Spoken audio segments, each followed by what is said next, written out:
Gracias, Marcela. Y bueno, ahí estamos en el estudio de Canal 10. Como dijo Marcela, la licenciada Vanessa Morales. Muy buen día, ¿cómo te va? Buenos días, muchas gracias por la invitación. Bien, nosotros en este tramo del programa vamos a abordar un tema que es, yo creo que central hoy para analizarlo en la comunidad, en la sociedad, y es la problemática integral de la drogadicción. Y bueno, cómo empezar esta charla sin dejar de preguntarte, cuando hablamos de droga, nos referimos a las, entre comillas, drogas prohibidas y peligrosas, como las más comunes, cocaína, marihuana, psicofármacos, o hay un espectro de drogas todavía con mayores secuelas en la población. ¿Cómo ven ustedes como especialistas eso?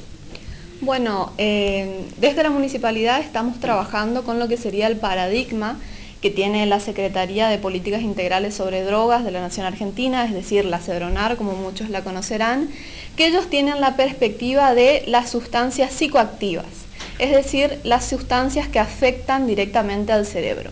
Y como vos decías, en esto hay un espectro bastante amplio. Están las drogas que nosotros conocemos como ilegales, digamos, marihuana, cocaína, que son muchas veces de las que más se habla, pero también tenemos lo que es alcohol, lo que es tabaquismo, lo que son drogas recetadas.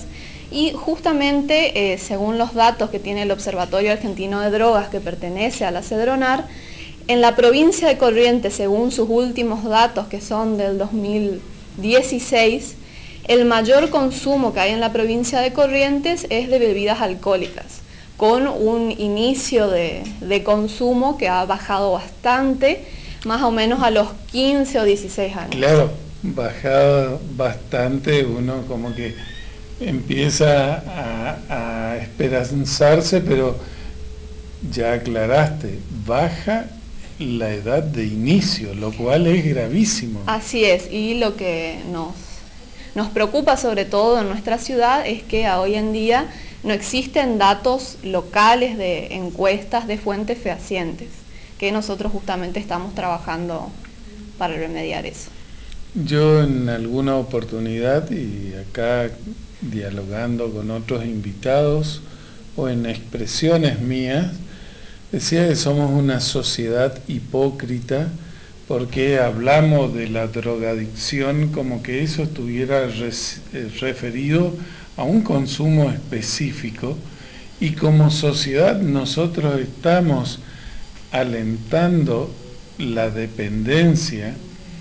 Y si se investiga un poco, y me quedó muy grabado una entrevista que le hicieron en Infobae a la jefa del Hospital Santoyani, que es lo máximo, creo, en toxicología a nivel del país.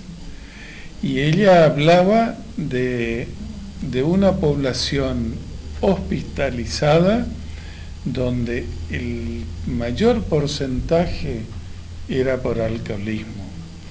Después le seguía el tabaquismo, después venían los psicofármacos y después venían las llamadas drogas peligrosas.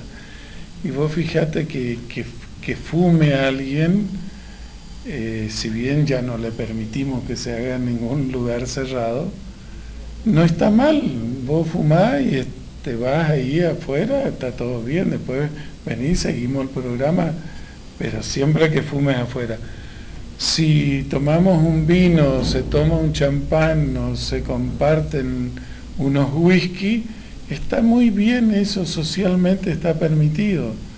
Claro, por supuesto, esto es lo que llamamos de que hay ciertos consumos que están socializados o socialmente aceptados.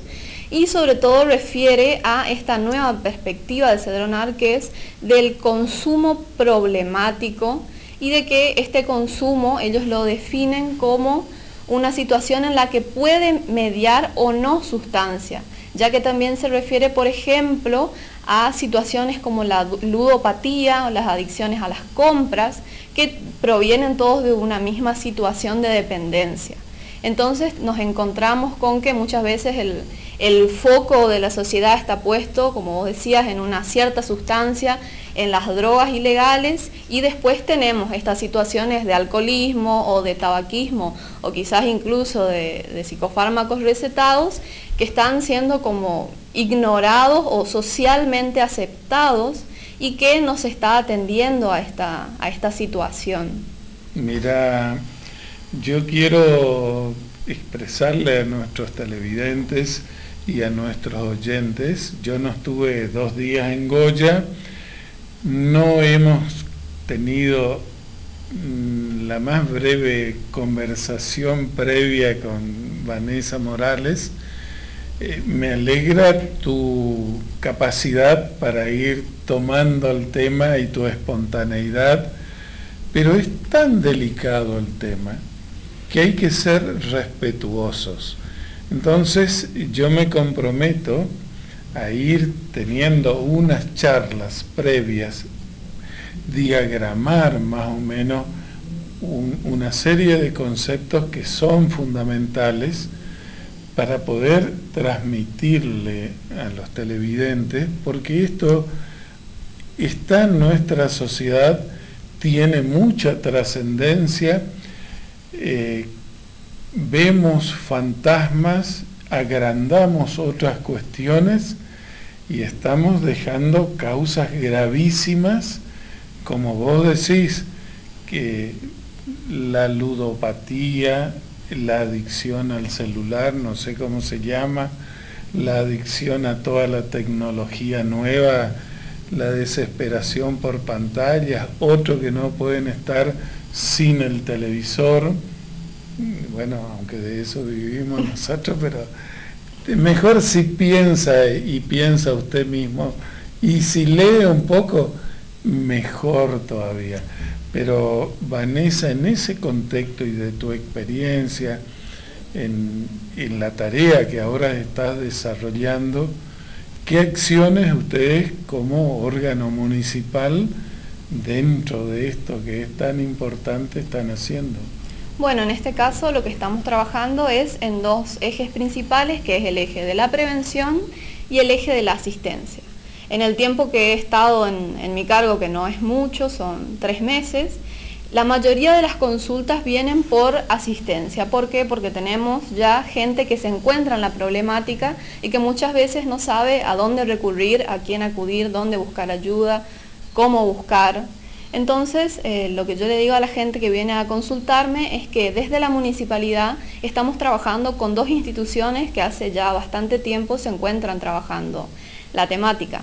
En el primer lugar tenemos a la Fundación Ayudar, que está hace más o menos 12 años en el tema de que en su momento se llamaban adicciones, ahora lo llamamos consumos problemáticos, que ellos se encuentran, tienen sus oficinas en Juan Esteban Martínez 293 y tienen también su hospital de día en Ejército Argentino 293, y también estamos trabajando con el DIAT, que es el Dispositivo Integral de Abordaje Territorial, que muchos lo conocerían en su momento como el CEPLA.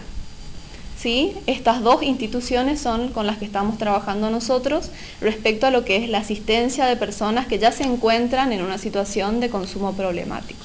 Ahora, cuando hablamos de esas instituciones, específicamente en ese tema, se refiere, digamos, los que ya estamos viejos. Confieso que yo nunca vi, no solo que no fumé, no tuve un porro, así que ya para muchos chicos tengo que ser un dinosaurio total, ¿no es cierto? Y jamás vi una línea de cocaína. Entonces es como el tabú y el temor. Sí, es un drogadicto, consume tal cosa o tal otra. Y ese otro amplio espectro que vos estás mencionando, y por ejemplo el alcoholismo, ustedes tienen consulta por alcoholismo, por dependencia a los psicofármacos. Yo tengo muchos amigos, mucha gente conocida, si no toma pastillas no duerme, y si no tiene el pastillero de varios colores en una gama que para esto, para lo otro, pero que por ahí corresponderá o no, no sé, ¿cuáles son las consultas que ustedes tienen? Claro. ¿De qué grupo? Esto se refiere a lo que es justamente el consumo problemático, de cuando se problematiza el consumo o no. Si una persona tiene un consumo de X sustancia o X actividad, pero no lo problematiza, es decir, no ve nada malo, no siente que le influye negativamente en su vida y en el desarrollo de sus actividades diarias, esta persona lo más posible es que no se acerque a buscar ayuda, y que, como sabemos, tampoco podemos obligarlo ni conducirlo a una ayuda que él aparentemente considera que no necesita. En el caso de las consultas, sí, hemos recibido consultas sobre alcoholismo, pero generalmente cuando los casos ya están más avanzados, porque como comentábamos recién, el consumo de alcohol no solo está socialmente aceptado, sino que no se problematiza. Con respecto al consumo de psicofármacos, que en general son recetados, la problematización es todavía menor, porque existe este pensamiento de si me lo recetó un profesional, un médico, es porque es bueno. Entonces, ¿qué podría tener de malo que yo lo consuma? Pero justamente este consumo del profesional viene con una receta, una indicación, una cantidad de dosis. Por eso, esta problematización por ahí no existe para algunas sustancias, por eso no existe la consulta, ni la pedida de ayuda, ni el buscar este lugar para recibir ayuda.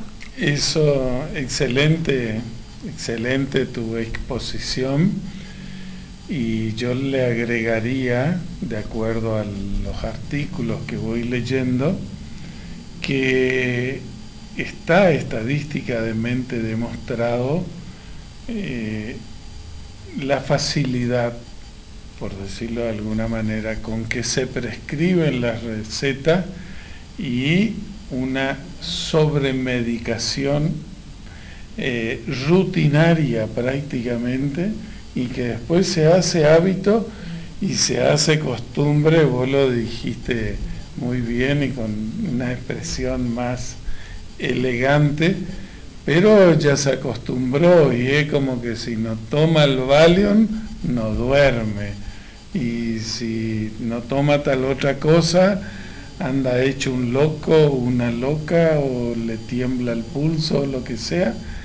Y de parte, no hablo de los médicos de Goya en particular, estoy hablando de lo que es a nivel como una costumbre ya profesional, sobreindicar ese tema de las drogas legales, porque siempre estamos con drogas.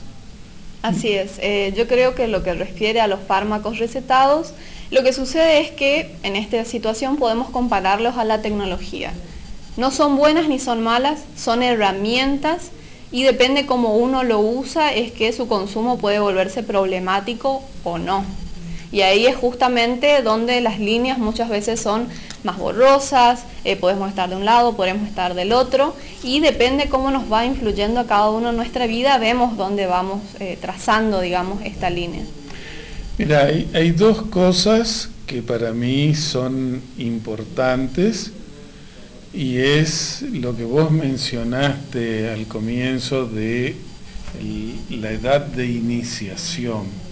Hoy, de acuerdo a todos los testimonios periodísticos, hay chicos de 8 años, de 12 años, que ya ingresan en zonas del Paco. Es terrible. Pero vayamos a dos consumos socialmente aceptados: alcohol y cigarrillo. En la política empresarial de las fábricas de cigarrillos, desde hace mucho tiempo estaba iniciar o incidir para que el periodo de iniciación vaya bajando, y lo lograron. El consumo bajó en los últimos 10 años bastante, no quiero decir la cifra de memoria, pero disminuyó la edad, el promedio de la edad de iniciación en el cigarrillo. Y puntualmente quiero detenerme en lo que hace al consumo de alcohol, y vayamos a la quinceañera, que es el periodo como de presentación social o de acreditación bolichera, o qué sé yo, como hay que llamarle, pero es el momento en que la niña y los chicos todavía, que parecen menores, porque hay muchas chicas de 14, 15 años que ya la ves como más crecida, desarrollada. Hay chiquitos que parece que fueron los hermanitos menores de ella. Hay una hipocresía en nuestra sociedad, porque se alienta que todas esas fiestas sean con consumo de alcohol. Y una cuestión fundamental es la barra y las previas de todos los fines de semana. ¿Cómo analizan ustedes eso? ¿En qué contexto lo ponen? Creo que el centro de la cuestión es que el consumo de alcohol cambió en su metodología. ¿Por qué? Porque, como vos decías, el tema del cigarrillo bajó mucho, la edad de inicio. Pero ¿qué nos encontramos en una caja de cigarrillo hoy en día? Imágenes bastante desagradables sobre las consecuencias del consumo. En cambio, el alcohol, lo que es su estrategia de marketing, es vender no la sustancia, sino la experiencia. La experiencia del alcohol. Fijémonos que la mayoría de las propagandas o los spots publicitarios se refieren a una situación divertida, con amigos, todos la pasan bien, todo está bien. Y es esta situación, creo yo, lo que lleva a la sociedad a relacionar directamente la consecución de la diversión o de la felicidad, de esta situación de relajación con el alcohol. Y lo más peligroso es lo que estás diciendo. Claro, y que se considera que, como vos decías, la situación de la quinceañera o el cumpleaños de 15 es como una situación de un día. Va a ser acá, en este momento, hay padres, entonces es como que se da un laissez-faire de un día. Pero la realidad es que todos sabemos que no es solo un día, y no es necesario que sea una iniciación, para algunos quizás sí lo sea, pero para otros no. Y el tema de las previas también, que es como una estrategia también de los consumidores de alcohol para evitar la situación de los precios de boliche, digamos. Porque la situación de alcohol, como yo te decía, se relaciona con la felicidad, pero además con el exceso. La felicidad, la situación de bienestar viene con el exceso de alcohol.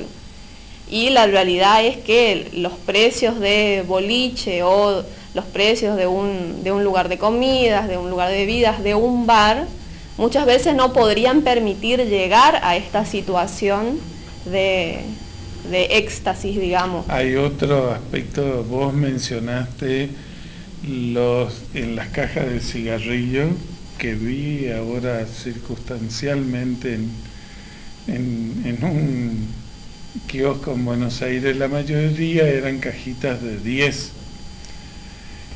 y con esas leyendas de todas las consecuencias que tienen.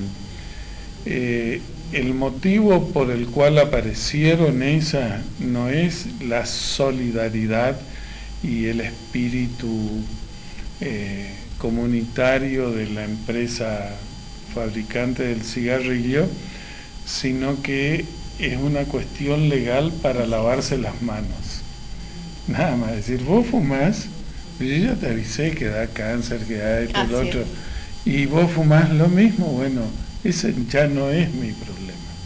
Punto número 1. Y el punto número 2 en todo les obligan a quienes venden cigarrillos de día o donde se exhiben, prohibido para menores de 18. No les importa un carajo que sea prohibido para menores de 18, lo que ellos quieren es motivar esa inquietud del chico por lo prohibido. Es al revés de lo que aparenta. El prohibido para el chico tiene más estímulo que si no dijera nada. Y lo otro corresponde porque ninguna tabacalera del mundo existiría si la Suprema Corte de Estados Unidos liberara alguno de los miles de juicios por miles de millones de dólares que tienen de la gente afectada por el tabaco. Entonces con eso se lavan las manos legalmente. Y lo otro es un gancho. Y ahí viene el tema de la previa que hablamos yendo al alcohol, de que ¿cómo hago yo como padre de familia si yo tomo mi vino, tomo whisky, tomo cerveza, a veces con mi esposa tomamos cerveza o ella toma vino dulce, y tenemos los chicos ahí que están creciendo y desde que tienen uso de razón vieron que nosotros tomamos whisky, que por ahí nos juntamos con los tíos, los amigos, más de uno que en pedo, da lástima, y eso lo vivió y está todo bien.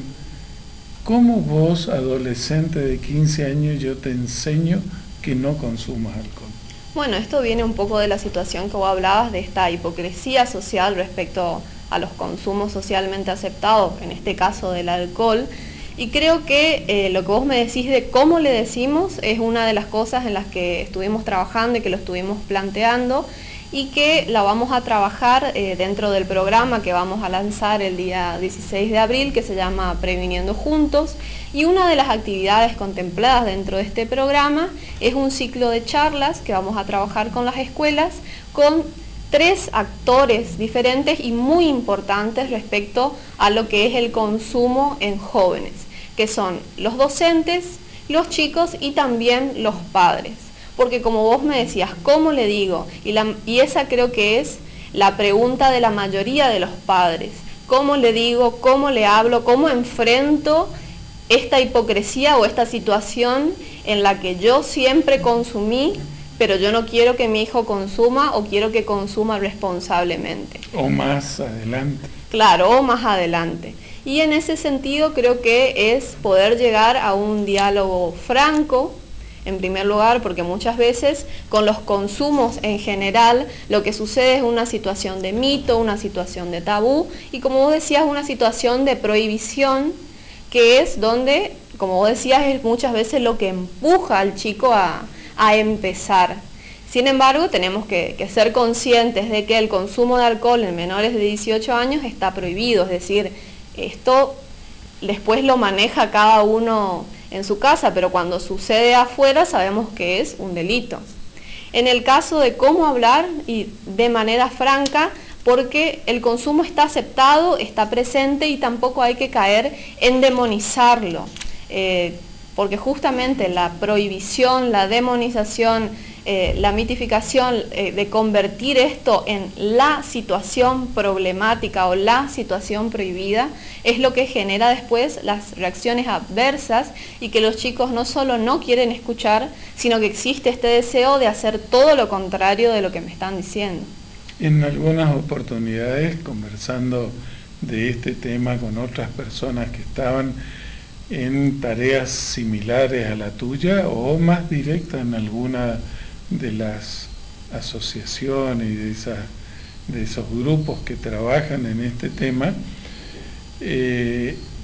me planteaban de que, por ejemplo, le sumamos al tema del cigarrillo, del alcohol, los psicofármacos, todo recontra permitido. La mamá con el lugar donde tenga guardadas sus pastillas y como una costumbre.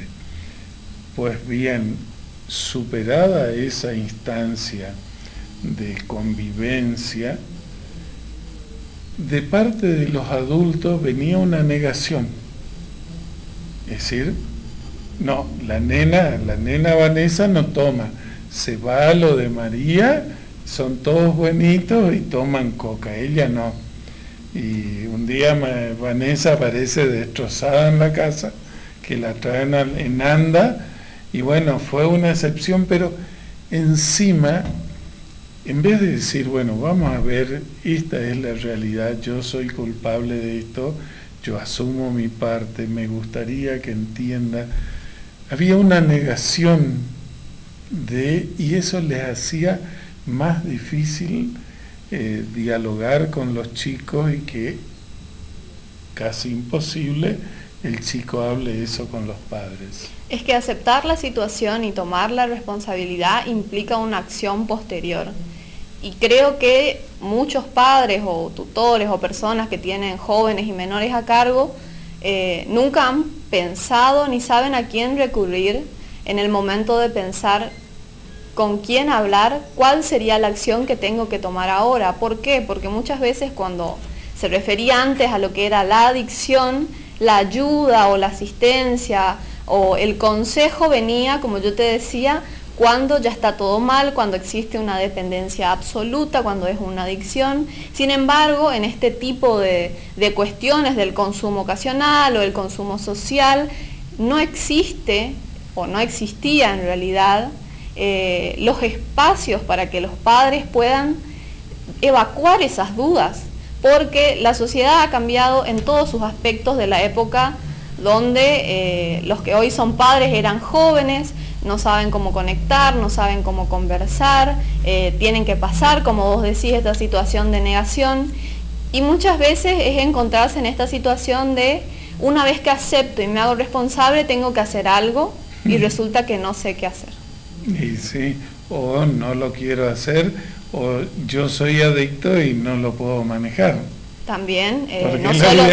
lo ideal sería, bueno, está bien, ahí está el vino, pero lo vamos a abrir el mes que viene, que es el cumpleaños de fulano, o cuando haya la ocasión de que tenemos visita. Ahora, yo tengo que tomar media botella de vino todos los días, y todos los días tomar, pero además, bueno, se nos va a volar el tiempo, pero ya vamos a coordinar y vamos a ir hablando, porque está el otro punto donde también somos hipócritas como sociedad.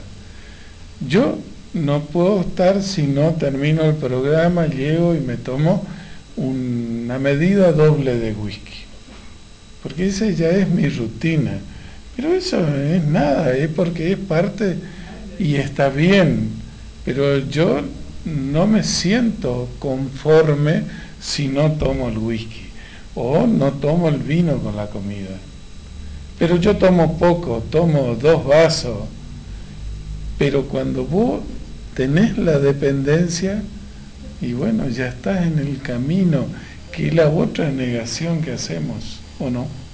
Claro, es como yo te decía de la problematización del consumo. Justamente cuando el consumo no es excesivo o no es totalmente exagerado es donde no se problematiza, porque hay en ocasiones donde realmente a esa persona no le incurre en ningún obstáculo para el desarrollo de su vida. Y también ahí es donde yo te decía que no podemos obligar, no podemos empujar. Sí, lo que hay que crear son redes de contención y de información para que esa persona sepa dónde está su límite o qué es lo que no debería hacer, cómo debe cuidarse, y en caso de pasar ese límite personal, de saber a quién recurrir. También es esto lo que viene de la política de Cedronar, digamos, que se ha empezado a tomar, es el paradigma de reducción de riesgos y de cuidado de la persona.